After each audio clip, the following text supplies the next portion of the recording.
नमस्कार दोस्तों, देश की पल्स में आपका स्वागत है। हम सब के लिए बड़ी प्रसन्नता की बात है कि बहुत शांतिपूर्ण ढंग से, बहुत हर्षोल्लास के साथ में राम मंदिर के भूमि पूजन और शिलान्यास का कार्यक्रम संपन्न हुआ। इस कार्यक्रम के बाद में अब चूँकि ज़माने में बहुत से और भी दर्द हैं, इसलिए अब उन पर सोचने और करने का वक्त है।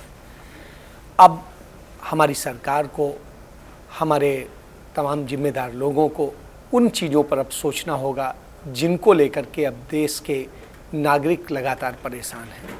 देश की अर्थव्यवस्था बड़े संकट के दौर से गुजर रही है। मीडिया इंडस्ट्री बड़े बुरे दौर से गुजर रही है, क्योंकि इंडस्ट्रीज़ काम नहीं करेंगी, दूसरी चीज़ें काम नहीं करेंगी तो मीडिया इंडस्ट्री में भी पैसा कहाँ से आएगा। उनको विज्ञापन नहीं मिलेगा तो आगे वो व्यवस्था नहीं चला पाएंगे। यह मीडिया वही मीडिया है जिसने आप सबको हर मौके पर साथ दिया है, सरकार को भी साथ दिया है, जनता को भी साथ दिया है, तो निश्चित रूप से उसके लिए भी सोचना चाहिए। उसके साथ साथ इंडस्ट्री के दूसरे और तमाम सारी चीज़ें जो सूक्ष्म और मध्यम उद्योग हैं वो बुरी स्थितियों में हैं। एमएसएमई को लेकर के एक बेहतर प्लानिंग, एक बेहतर सपोर्ट मिलने की ज़रूरत है। इस समय वो बड़े बुरे दौर से गुजर रहे हैं। तमाम आत्महत्याएं की खबरें आ रही हैं। उन आत्महत्याओं की खबरों में बहुत सारी खबरें इस तरह की हैं कि वो लोग आत्महत्या कर रहे हैं जो आज कमा नहीं पा रहे हैं, और वो कमाई न होने के कारण वो अपने लोगों को, अपने कर्मचारियों को वेतन नहीं दे पा रहे हैं, और जिसके कारण आत्महत्याएं हो रही हैं। इसके बाद में हमारे सरकार को स्वास्थ्य और शिक्षा पर ध्यान देने की ज़रूरत है। स्वास्थ्य के लिए हमारे यहाँ 69,000 करोड़ का बजट है, जिसमें आधे से ज़्यादा सैलरी और वेतन भत्तों में चला जाता है। उसके बाद में हॉस्पिटल्स और दूसरे इंफ्रास्ट्रक्चर्स की स्थिति होती है। स्वास्थ्य के लिए कुछ नहीं हो पाता। शिक्षा की बुरी दशा है। शिक्षा के लिए हमारे यहाँ 99 करोड़ का बजट है। 99 करोड़ रुपए में शिक्षा का कुछ खास नहीं हो सकता, क्योंकि हमारे देश का 50 करोड़ जो बच्चा है वो आज शिक्षा के लिए स्कूलों में जाता है, तो उनके लिए करने की ज़रूरत है हमारे यहाँ। उसके अलावा उच्च शिक्षा में करने की ज़रूरत है। यदि हम नहीं करेंगे तो तमाम सारे जो शोध और जिन चीज़ों की हम उम्मीद करते हैं कुछ R&D हो जाएगा, उसके लिए हमारे पास बजट नहीं।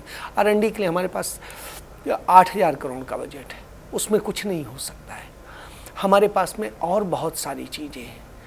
रोज़गार की समस्याएं पैदा हो गई क्योंकि इंडस्ट्री काम नहीं कर रही है, रेवेन्यू नहीं आ रहा है, दूसरी और सारी चीज़ें हैं, तो रोज़गार बहुत बड़ा संकट बन गया है।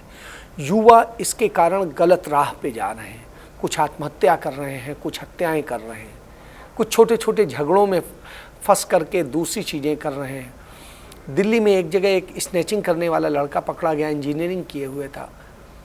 उसकी सिर्फ 50 रुपये उसने छीने थे, और वो छीनने की वजह ये थी कि उसके पास खाने के लिए भी पैसे नहीं थे। तो इस दशा में हम आ गए हैं। उधर कश्मीर में बुरे हालात हैं जिनसे सब कोई वाकिफ़ है। 1 साल से कश्मीर को हमने जब से अनुच्छेद 370 हटाया है, वहाँ पर बुरे हालात हैं। वहाँ के युवाओं के बुरे हालात हैं। वो गलत दिशा में और ज़्यादा जाने लगे हैं।